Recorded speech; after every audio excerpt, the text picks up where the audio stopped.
and wrestlers alike in the skills of Greco-Roman wrestling. The tapes are also meant to be used with the printed USA Wrestling syllabus. I wish you the best as you pursue excellence in the great sport of Greco-Roman wrestling.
The first section of this tape series will deal with basic skills. These are not the 7 basic skills that we're all familiar with, but rather these are basic skills that apply directly to Greco-Roman wrestling. Also included in this section will be some of the basic body attacks in Greco, as well as some of the basic finishes. We're going to take a look at position on the feet for Greco-Roman wrestling, also referred to as stance.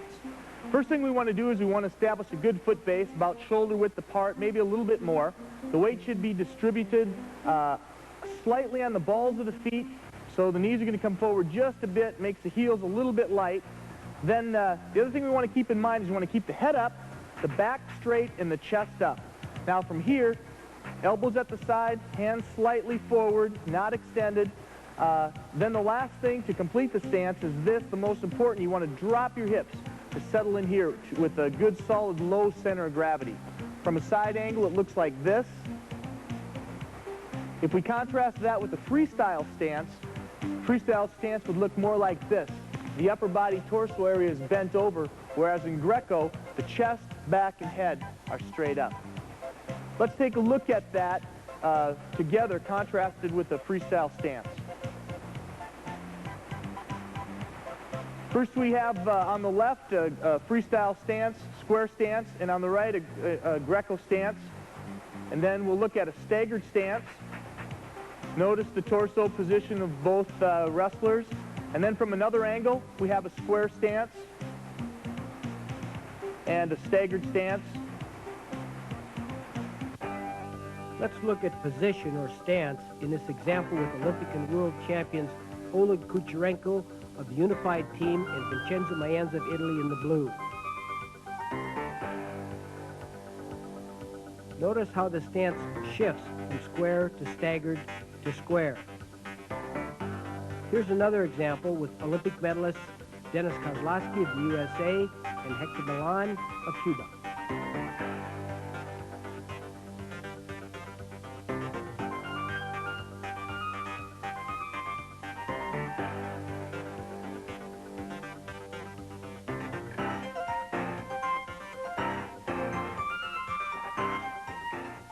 The next skill we're going to look at is motion.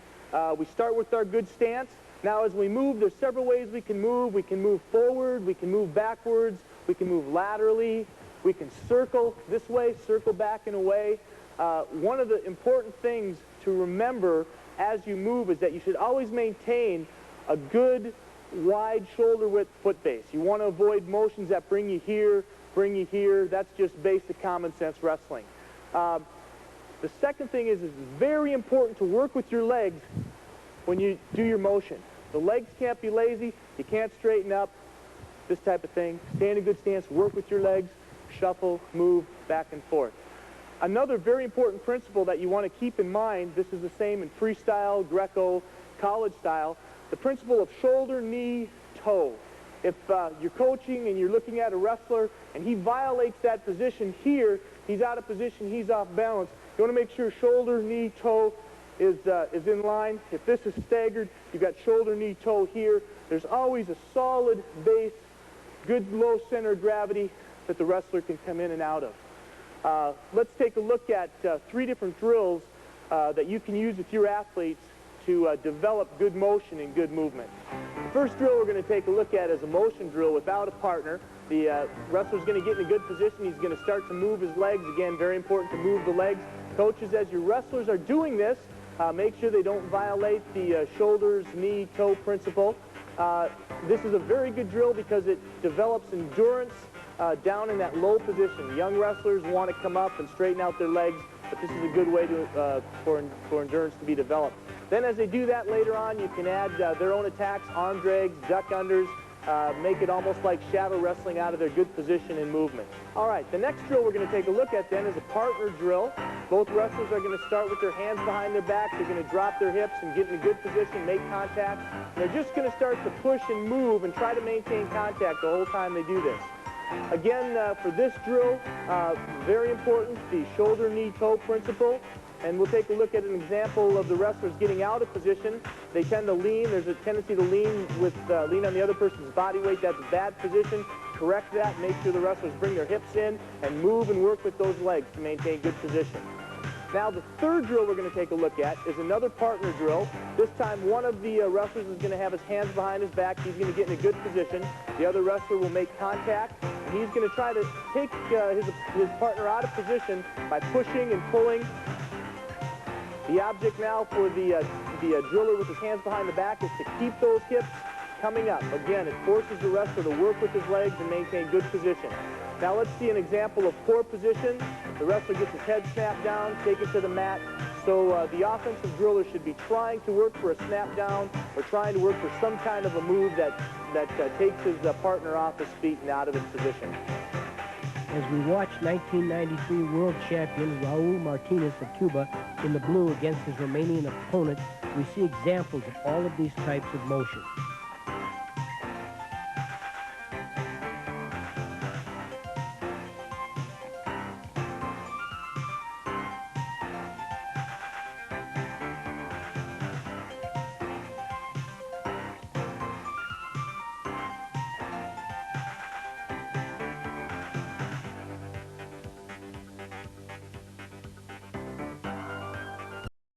The next skill is contact. When we look at contact, Greco-Roman Wrestling is very much a contact sport. The officials will constantly encourage contact. Separation is interpreted as being passive. Compared to freestyle, where wrestlers more often than not tend to wrestle from more of an open style and can get away with a little more of that than in Greco. So a couple key things in contact. First of all, when you make contact, you want to avoid reaching. You should rather bring your body to your opponent's body, hands out and alert, and then make contact with your hands here. Also, some wrestlers prefer to do this even before they make contact with the hands. They'll bring their shoulder in, make contact here, then contact with the hands. But the idea is the same as you bring your body to your opponent's body. Avoid reaching and extending yourself. Another common mistake when wrestlers make contact is this. They'll make contact. Once they make contact, they'll let themselves get out of position, and they'll use their opponent's body as a post, and they'll get themselves extended in their contact. You must maintain good position also in a close, tight position. Here are several examples of contact from the 1992 Olympics in Barcelona.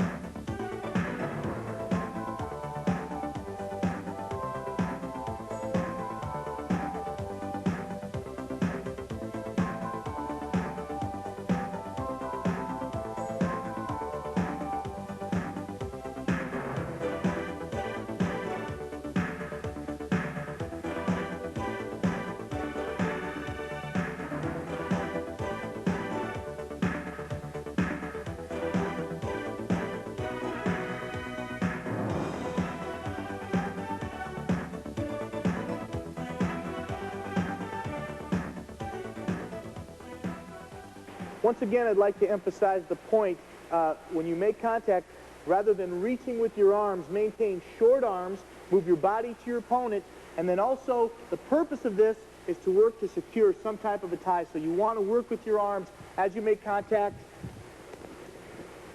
to secure some type of a tie.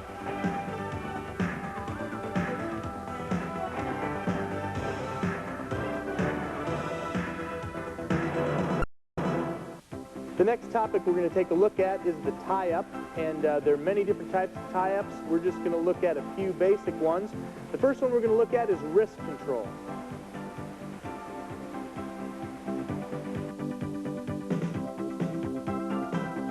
Let's look at some live examples of this wrist tie.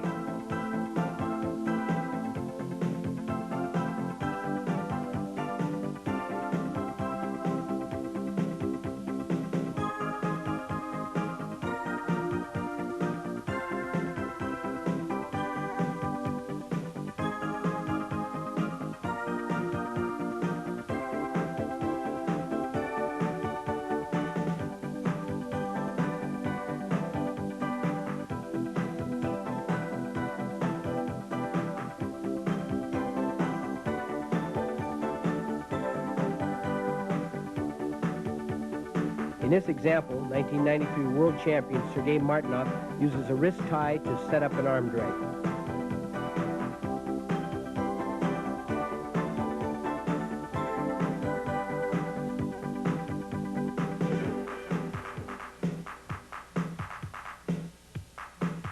And the next one is a 2-on-1, very common tie-up. 2-on-1 with an under grab. We're going to look at a 2-on-1 with an over grab. And we'll look at that from another angle. One other thing to point out here, notice the right arm or the upper arm is pulling the elbow to the blue wrestler's body. That's a very important concept, the pulling of the tie, keeping the hips in.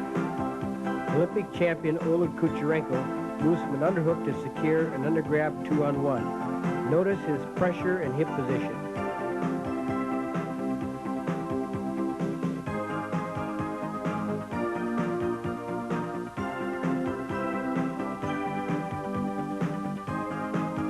Here we see Sergei Martinov secure an undergrab 2-on-1. Notice his hip position and pressure.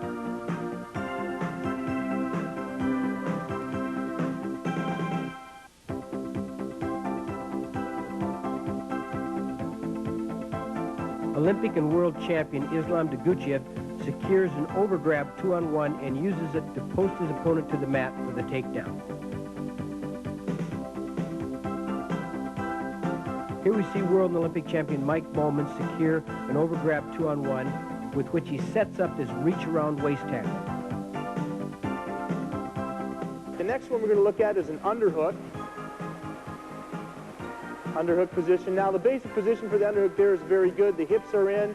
The underhook is being pulled high. Hips in and pull. And I'd like to just contrast that for a minute with the hips back, pushing, and driving in. That's a dangerous position, common position in freestyle and college style, but dangerous for Greco. It opens up their athlete to a lot of different types of throws. So control the tie with the pulling motion. If you want to move forward with the hips in. That's a real good position right there. Look at Oleg Kucherenko's body position as he secures this underhook.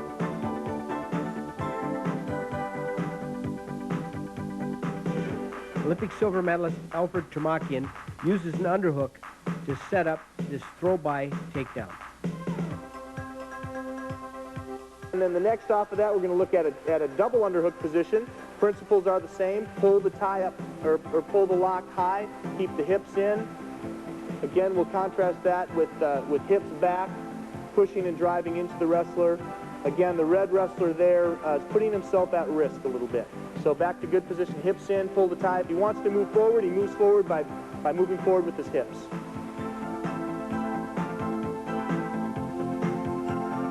Two-time Olympic gold medalist John Ronigan of Norway secures a double underhook on USA's Sean Sheldon.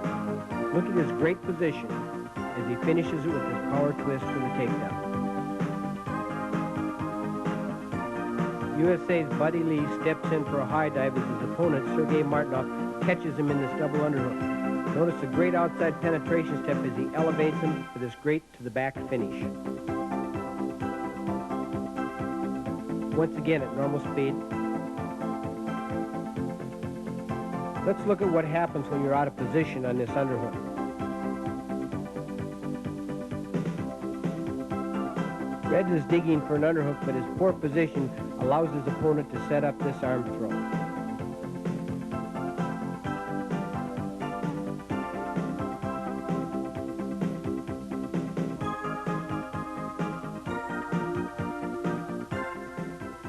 Then the last tie we're going to look at is a pinch headlock, another real common tie-up in Greco-Roman Wrestling.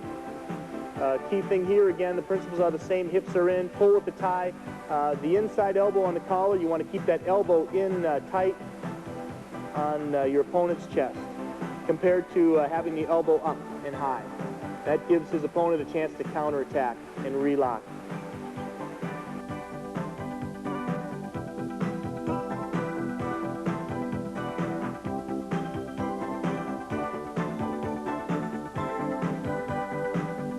Let's look at an example of this with Olympic champion Oleg Kucherenko of Russia.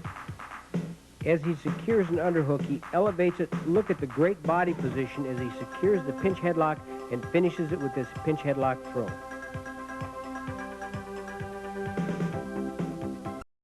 Next, we're going to talk about pummeling. Pummeling in Greco-Roman wrestling is a very important concept, also a concept that has been somewhat misunderstood. And we'll start out by defining pummeling as the process of fighting for a dominant control position with the purpose of scoring an offensive technique. To demonstrate, I'll bring my partner out here, and we'll just take a look at, first off, the common idea of pummeling is this. Both wrestlers are in and out, digging for underhooks, but as you can see, with that type of a pummel drill, neither wrestler is establishing dominant position. Now, if we do this drill and use this little method or technique to dig for an underhook and control an underhook and prevent our opponent from pummeling in, then that's a good technique because I've pummeled into a position where I've established dominant control with my underhook. Pummel back the other side, dominant control to a double underhook, which has made my pummeling count for a purpose. The other thing, when we look at pummeling for a purpose for dominant control, we want to not only control the tie-up position, but we also want to control with our hip position and also with our knee position. As you can see, my hip and legs here, I'm also making my opponent very uncomfortable because I'm not only controlling this, but I'm controlling the space here. Outside position, also inside position here.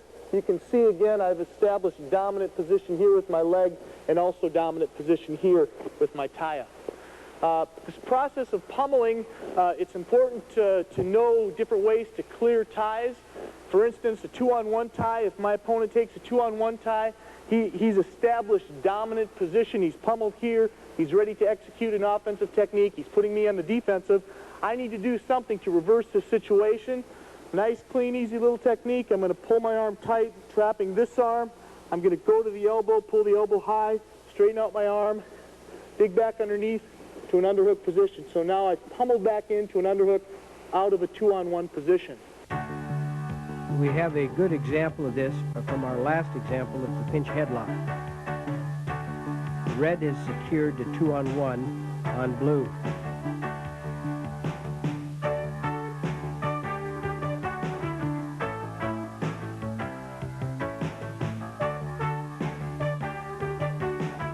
Blue controls Red's elbow, moving his body carefully until he can reach into position for the underhook. Once secured, he drives the underhook high, pinch headlock, completes it with the throw. Another position that's very important to learn how to wrestle out of or to pummel out of is an underhook position. If my opponent's controlling the underhook, from here, I'm going to bring my elbow down. I want to circle back just a little bit, create space, bring my arm back over the top, pummel back in. Here in the final match of the 1992 Olympics between Hector Milan of Cuba and Dennis Kozlowski of the United States, we see a great example of an individual trying to fight for dominant control with this underhook, preventing the other opponent from getting one and yet trying to secure an underhook of your own.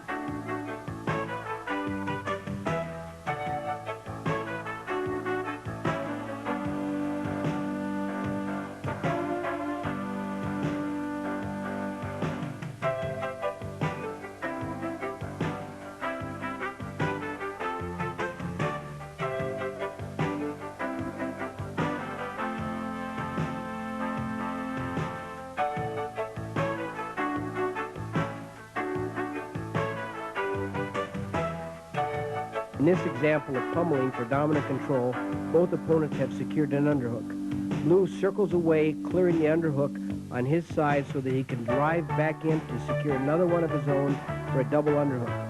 Steps in, uses a power twist for the takedown. Same thing goes for a double underhook position. Again, I'm being controlled. I'm going to settle my hip back, pinch my arms here, circle, create a little bit of space, pummel back in, back to more of a dominant position. Now from the underhook or the double underhook position, if I try this technique where I circle my hips and try to pummel in and he stays tight, I need to try something different. Another way is this, reaching up to the head, pull the head, also blocking, trapping the knee a little bit. Now I've created the space I need to be able to pummel back in and clear my arm. Those are just a few ways to change positions, to fight back to a dominant control position. But once again, pummeling is the process of fighting for a dominant control position. A live action pummel drill is an excellent way for athletes to develop their pummel skills. You can do any time limit on this you'd like, and you can establish any purpose in any guideline. Like, for instance, your purpose for the day might be just to dig for the double underhook position. A 5-minute pummel match, the wrestler who gets to the double unders the most often wins the pummel match. There was 1 point for red, they continue to pummel, there's 1 point for blue, and so on and so forth. The purpose for the day might be to control the 2-on-1, pummeling for the 2-on-1, establish dominance, and that's 1 point blue. They come back, they wrestle more, there's 1 point red, and so on and so forth. The next skill we're going to take a look at is off-balancing. Off-balancing is another very important concept in Greco-Roman wrestling. The purpose of off-balancing is threefold. One, off-balancing for the direct score, off-balancing for the purpose of setting up an offensive score, and off-balancing for the purpose of establishing dominance on the feet. So we're going to take a look at a couple important things in off-balancing. First of all, one concept that you want to communicate in off-balancing is the concept of creating pressure and then reversing that pressure. Without pressure, it's very hard for me to off-balance and take my opponent out of position. But if I can make contact and if I can push, and now the idea of pushing also is pushing under control, and it goes back to basic position. If I'm here leaning, I'm pushing out of control, and my opponent can snap and off-balance me. So when you push and make contact, this leg goes forward, hip position solid, I'm controlling my tie, I'm pushing. As I push, I create pressure, and then very simply I can reverse that pressure to off-balance my opponent. Pressure, reverse the pressure, pressure, reverse the pressure. A couple little drills, position drills that you can use with your athletes to help them learn to off-balance their opponent are these. Again, this very simple one, a 2-on-1, pressure, create pressure, push, push, push, change it up, step back, pull their opponent to the mat. Bicep collar tie, again, keeping that elbow tight, pressure, push, push, create pressure, snap down, off balance. Under-over position is a very common position. Now from this position, again, maintaining good position with the feet, pushing forward a little bit, pressure here, and then off balance back to the side. So we went from the first two attacks, pressure in, pull back. Now this is a little bit different in that we're pulling sideways and then pulling back sideways again here to take our opponent off balance. Another little way you can off balance your opponent, will use a head and arm attack or a collar arm attack. Going to control a head and an arm here and just back pedal and circle. Take my opponent right off his feet, right to the mat. And along the same line, from the same position, we're going to start with that kind of pressure here. He resists back. I've created pressure this way. I'm going to come right back to off-balance my opponent this way. All these examples, you can see the concept of create pressure one way, snap back the opposite way. Let's look at several good examples of this off-balancing or change of direction technique.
Again, we can use a live action drill any period of time to help the wrestlers develop the ability to off-balance their opponent.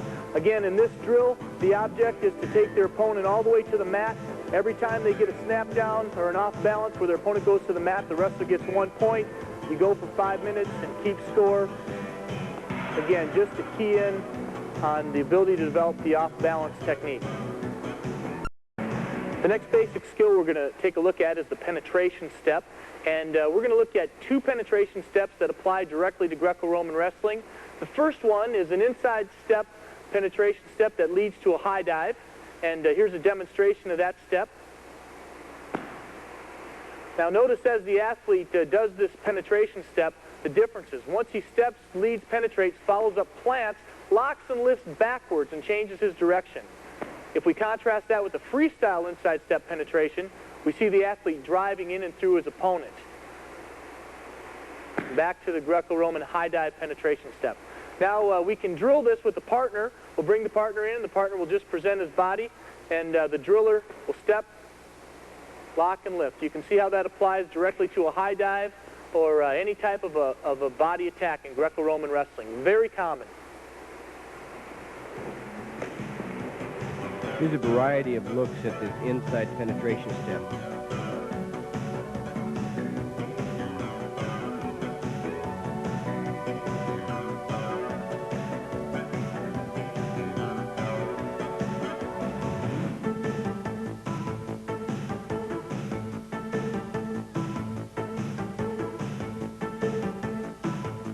Notice that sometimes this inside penetration is achieved as much by a drop step of the opposite leg as it is by a step forward by the strategic placement of the leg to begin with.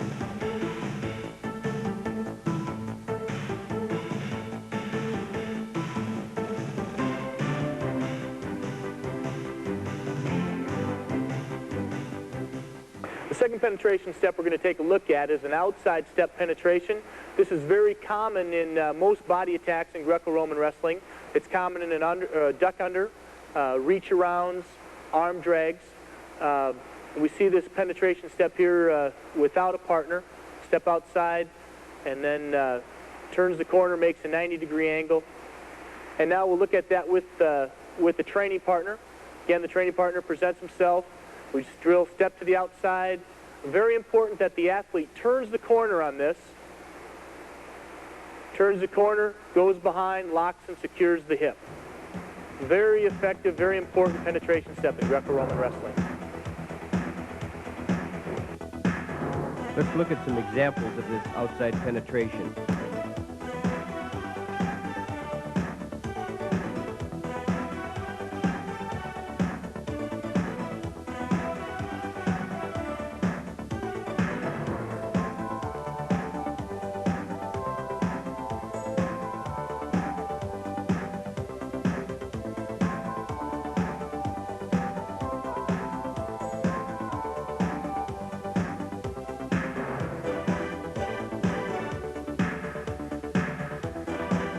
Notice in all of these that the placement of this outside foot or outside leg is essential to the proper turning of the corner to finish the technique.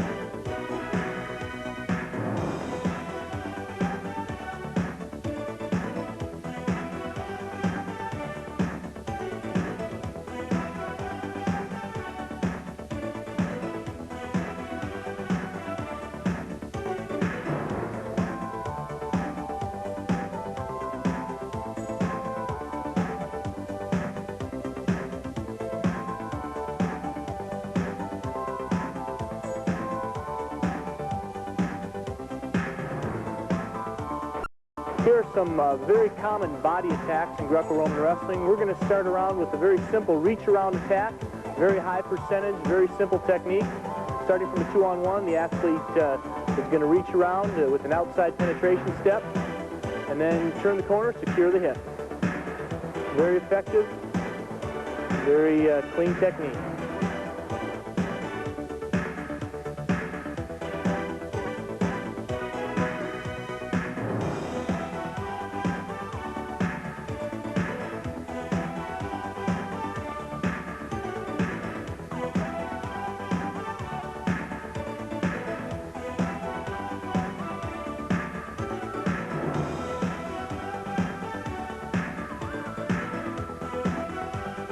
And the next technique we're going to look at is an arm drag. We're going to start from more of an open tie with an outside penetration step with an arm drag.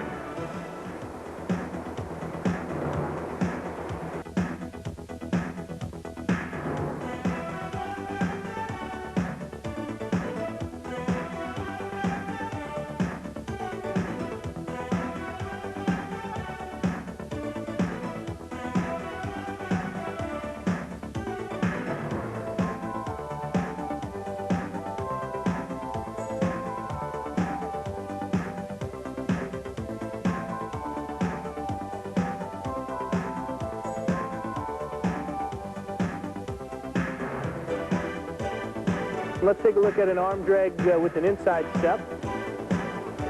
Inside step. Following it up in a belly-to-belly position rather than a belly-to-back position.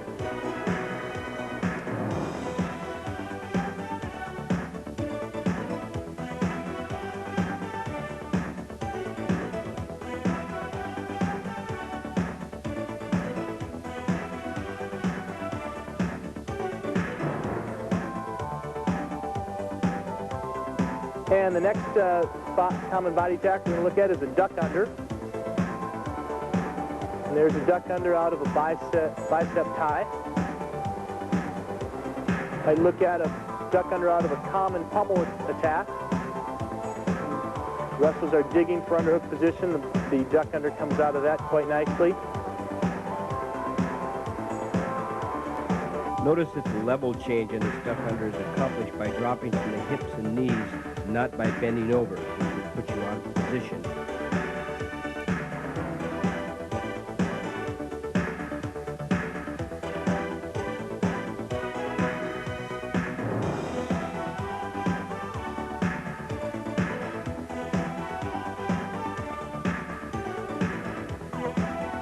And the next attack is similar to a duck under. It's a slide-by attack. Again, from an over-underhook tie. Wrestler's going to do a slide-by with an outside penetration step, then turns the corner, finishes in a belly-to-back position. Important, once the athlete turns the corner, to secure the hip with a tight lock.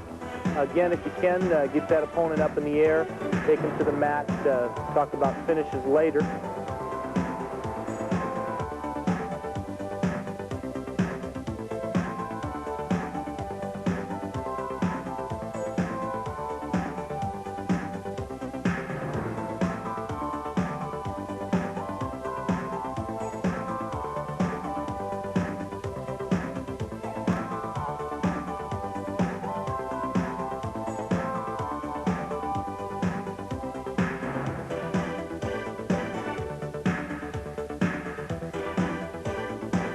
And the last body attack we'll look at is a high dive attack, another high percentage technique.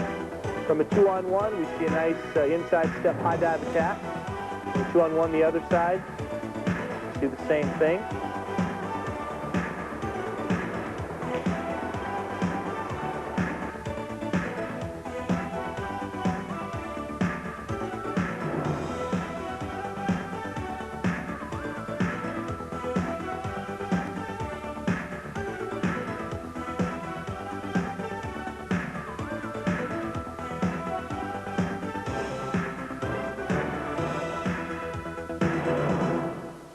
took a look at common body attacks, and I think now is an appropriate time to talk about centering, which is another very important concept in Greco-Roman wrestling.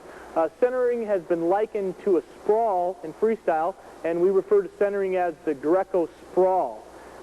Let me just show you an example of what I'm talking about. In all of the body attacks that we just saw, the attacker, it's important for him to control the hip. On a reach-around body attack, if he can control the hip, turn the corner and lock me up, he's beaten me, and he's going to score. Centering is this little idea right here. He reaches. What I'm going to do is I'm going to drop my hip, center it back and away, and square up. So, again, if we liken it to a freestyle attack to the legs, if my opponent attacks my legs, I'm going to sprawl my leg back and adjust back to position. Since the main attack in Greco is not a leg attack but a body attack, I've got to sprawl something else back, and that something else is my hip. So once again, reach around attack, hips back and away. I'm going to recover back up to some kind of an attack control position. See the same thing on an arm drag attack. He attacks, he goes for the hip, center the hip back and away, circle, circle, circle, fight right back into an underhook. You can do the same thing with the high dive, with the duck under, settling that hip back and away, struggling back to a good solid base position. As a live action drill, you can drill with a partner. First start off with the offensive. He drills this, controls the hip, goes behind. Then maybe do that for 30 seconds. The next 30 seconds, it's time for me to drill my Greco sprawl. He does the reach around. I do my hip reaction, give him the arm. He does the hip reaction again, give him the arm, reach around, hip reaction again, just to develop that centering action. Here are some examples of this centering or Greco sprawl technique.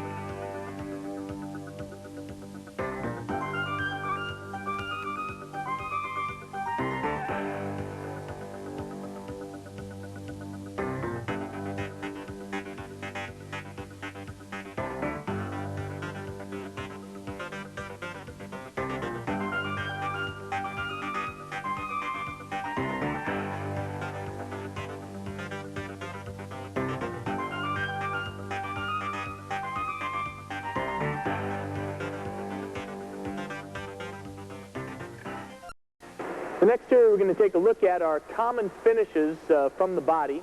This is the part that makes Greco-Roman a real exciting sport.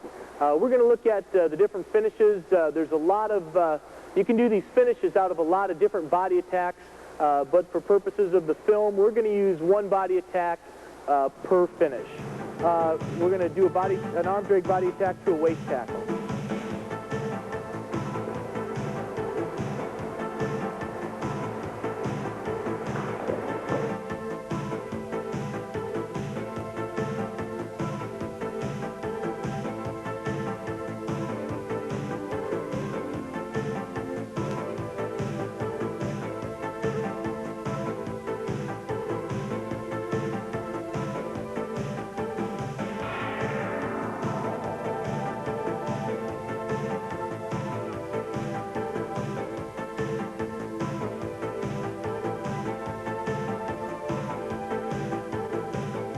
And the second finish from the body we're going to look at is a hip swing finish. We're going to use a high dive setup.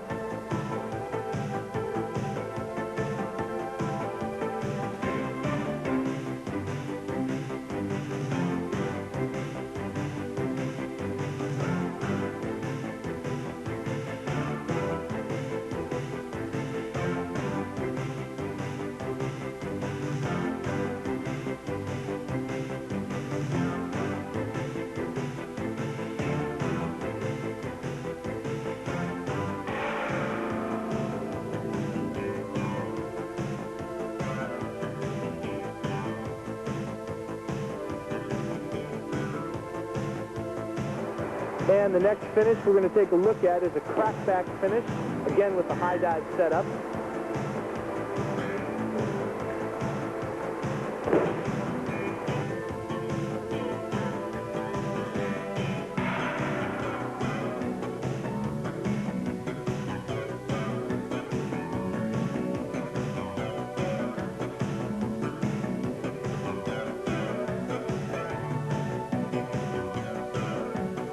Okay, the next finish we're going to look at is the throw-by finish. Again, we're going to set it up with a high dive attack.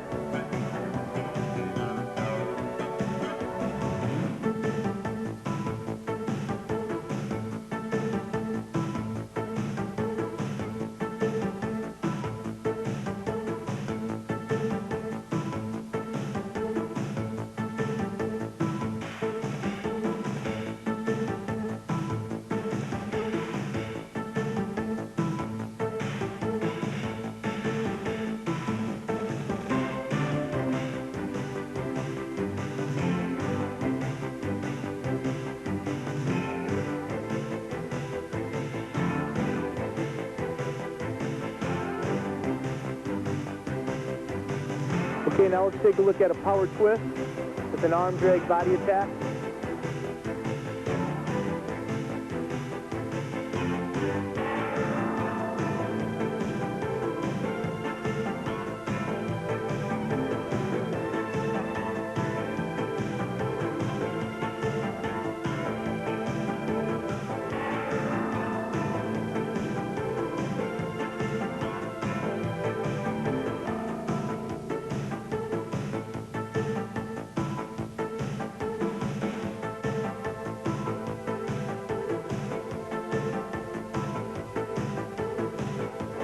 Next is a belly to back from a reach around.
And we'll take a look at a belly to belly finish, duck under to a belly to belly.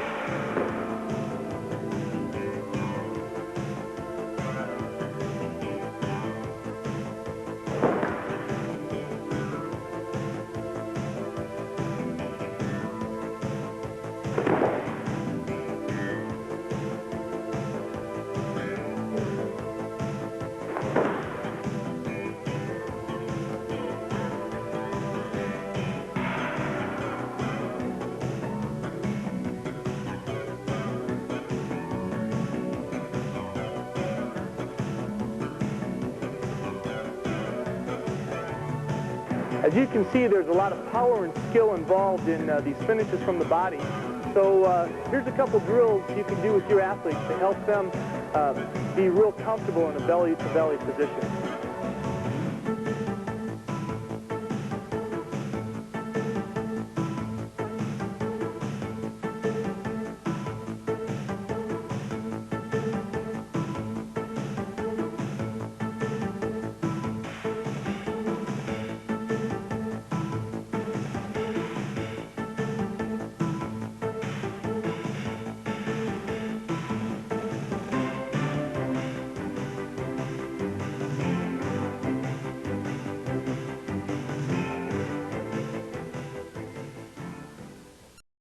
The bridge has been referred to as the foundation of Greco-Roman wrestling.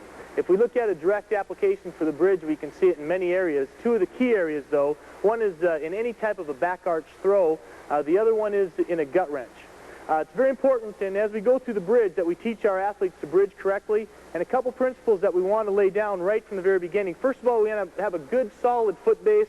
The athlete's heels are fairly close to his butt, not extended out here, but we want to pull them up fairly tight to the butt, flat-footed, as you can see. When we start the bridge and start to make the bridge, a basic principle that you want to follow is that the knee should not go in front of the toe. You want the knee above the toe, and then we're going to make the bridge by pushing up and back, so that the angle of the knee should go from here back up to here. And as the athlete goes up into his bridge, he made the bridge by pushing with his feet, pushing with his thighs and hips up into his bridge. Now, to teach the athlete to bridge correctly and in a way that applies to specific technique, we want to constantly emphasize the hip and the thigh push right here. So we're going to come down, touch the shoulders to the mat. I'm going to have the athlete touch his shoulders to the mat, elevate his hips right there. Now, to make the bridge, he's going to push up using his thighs and hips. Push up, come back, touch the shoulders, keep the hips elevated. Now, if they have problems in this position, they can use their hands to steady themselves on the mat. Push, touch, push, touch. But what you don't want to do is you don't want to have them put their hands on the mat and make the bridge by pushing up with their hands. We want to teach the wrestler to use his thighs and hips out of a bridge position. This is where the power comes from.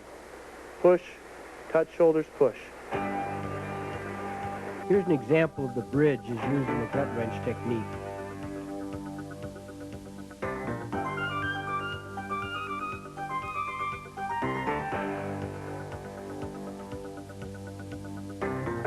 And here are a couple drills to help your athletes develop a good, strong bridge.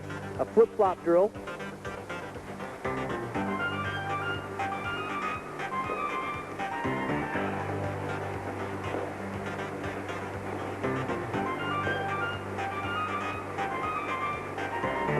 And another drill is running the pike.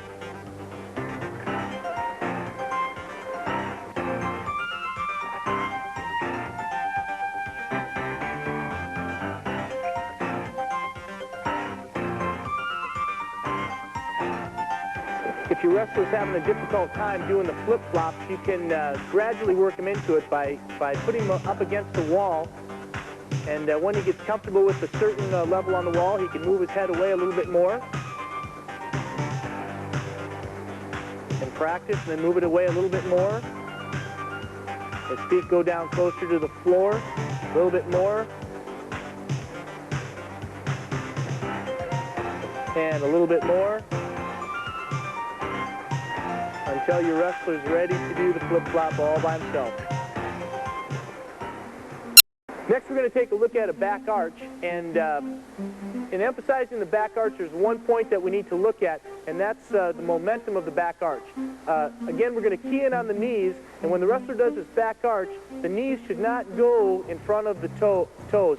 The arch should be up and back compared to a down and forward motion. Common mistake when wrestlers start to do this back arch is they want to drop their knees forward. So we'll take a look at a good example, and we'll take a look at a bad example. First of all, a good example of a back arch. Again, focus in on the knee position. Nice fluid arch. Wrestler's going to come back up. I'd like to make one other point. As the wrestler starts his back arch position, notice how he lowers his hips a little bit and then extends the hips, goes up into the back arch. Knee position's real good. It's a fluid motion. Now we'll take a look at an example of what happens when the wrestler's force is down and forward. Watch the knee position. As you can see, the momentum goes forward, and as he goes into his back arch, he stalls a little bit. It's not a real fluid motion. One more bad example, and then we'll come back to a good example. Again, focus in on the knee position.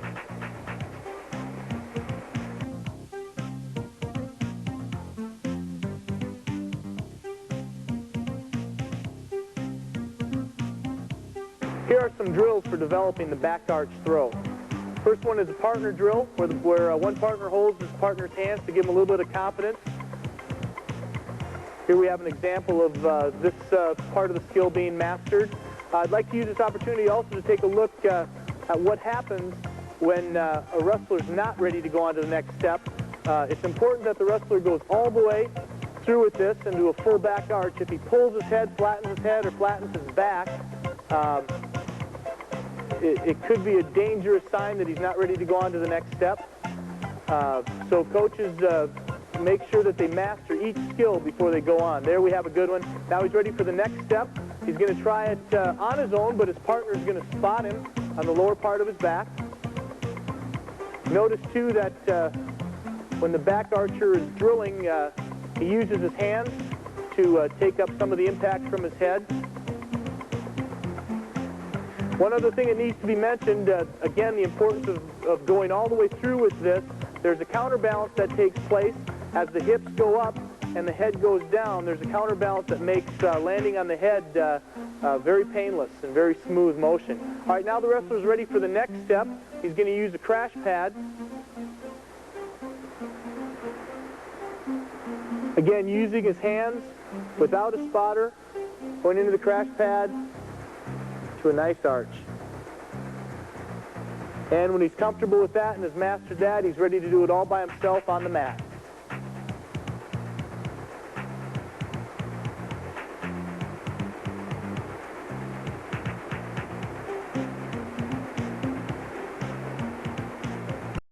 Now we're going to take a look at the back step. The back step is a penetration step that we use to do back step throws. There's several different types of throws that we use out of a back step, and we'll look at those in detail later. But for right now, we're just going to focus in on the skill of the back step. Again, back step is a penetration step. We want to start with a good stance and good position. Again, we lower the hips. We're going to start and step and penetrate like a regular penetration step, and as we do that, notice that the hips are still low. So we have a level change involved here. This level change should be maintained throughout the entire back step. Come back to stance, hips are low, step and penetrate. We've got a level change. Now the next step is this. We start in our stance, step and penetrate. Now we're going to bring our back leg and bring our toe to our heel. We're actually going to cross over. There's not many times in wrestling where you cross over. This is one of them. Low, step and penetrate, toe to heel. Low, step and penetrate, toe to heel. Now, the next step is the pivot, and when we do the pivot, there's two things we want to keep in mind. One is when we pivot, we want to pivot on the balls of our feet, not flat-footed. We've got to be able to make that turn. The next thing is that we're going to make a 180-degree turn, so I start out penetrating towards that wall. When I'm done, I'm going to be facing that wall. And then the last thing we want to key in on with the pivot is the power. If we think of a hockey player throwing a hip check, when we do this pivot, we want to throw our hips through, and that momentum from the hips is going to cause us to be able to spin and pivot all the way through. So here's how it looks when we put it together. Low stance, step and penetrate, level change, toe to heel, hip pivot.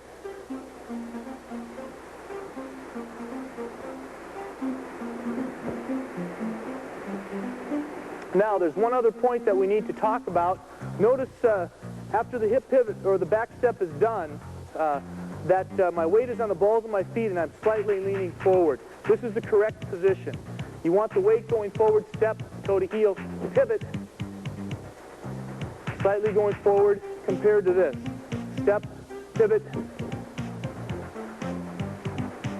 And again, when we do our throws, we'll see that that position, this position right here, this coiled, loaded position is very important in order to execute a powerful back step throw.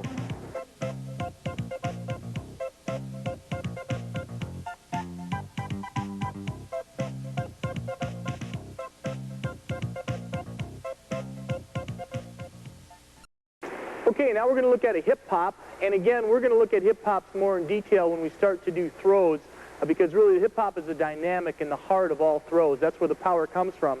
But for drilling purposes and basic skill purposes, it's very important. We'll look at hip hop from two different positions. First, from a body lock position. My partner's going to bring his feet together, hand at his side, and he's just going to present himself here. I'm going to come up and take a position with my hips in. I'm going to drop, lock, and here's the hip hop. Again, a hip hop's an explosive motion. What you want to try to do is you want to try to bounce his hips right off your hips, and if you can see an explosive pop, the wrestler's probably doing it correct. We can compare a hip pop to a hip lift, and you can see the difference. A hip pop is not an easy lift. This is a lift. A hip pop is explosive, drop lock, pop. And again, you can probably judge the power of the hip pop by how much the partner's hips come off of the hip popper's hips. This hip pop to a high arch finish from his duck under won a gold medal for Attila Repka from Hungary in the 1992 Olympics.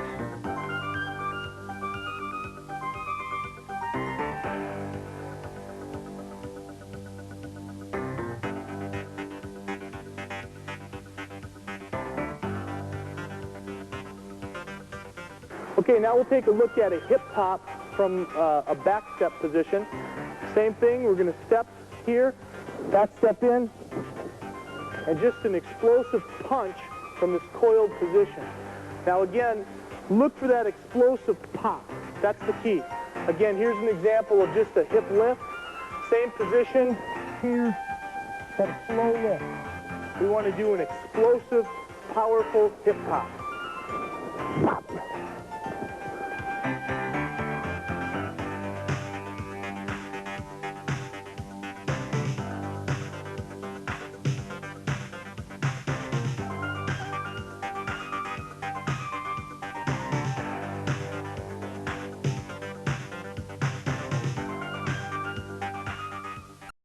All right, the next skill area we're going to look at are grips. Grips are very important, often not paid much attention to. But the first grip we're going to look at that's very important for Greco-Roman wrestling is simply a knuckle lock grip. Clasp the knuckles here. This grip, of all grips, allows for the most extension and the most mobility. You can tighten this grip up by pinching the elbows and pulling in tight with the arms. You can make it loose and long when you need leverage. And there's many, many areas that this type of a grip is very important, and the ability to go tight, to loosen it up, to go tight. And we'll talk more about that in detail later as we get into certain techniques. But one other thing about this grip is many young wrestlers don't like this grip because it feels very uncomfortable for them, but they're limited if they don't learn to use this. It takes away, again, their mobility and potential for learning some important advanced techniques.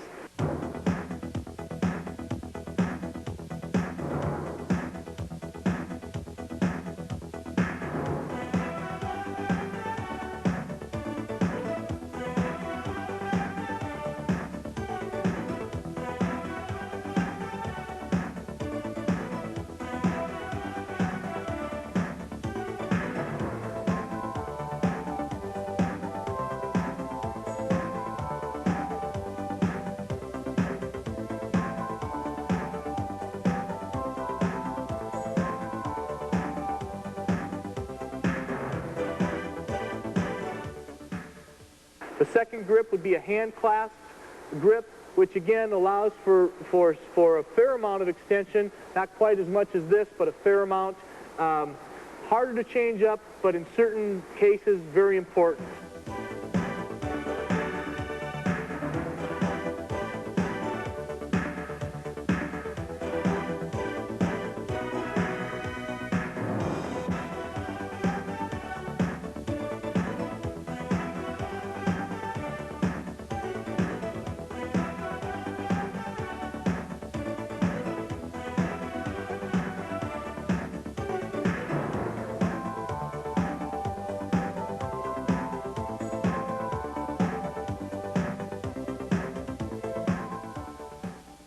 Then we'll take to a butterfly grip, where we're going to take and actually cup the forearms here.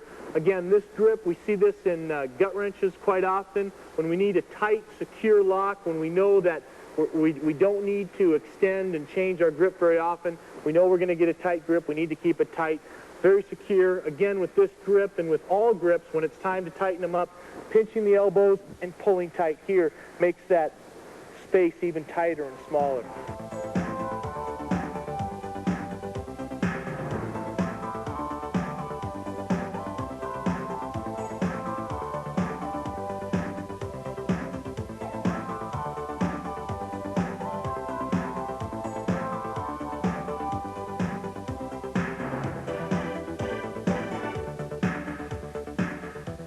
So those are the three basic grips that we'll key in on here out in Greco-Roman wrestling.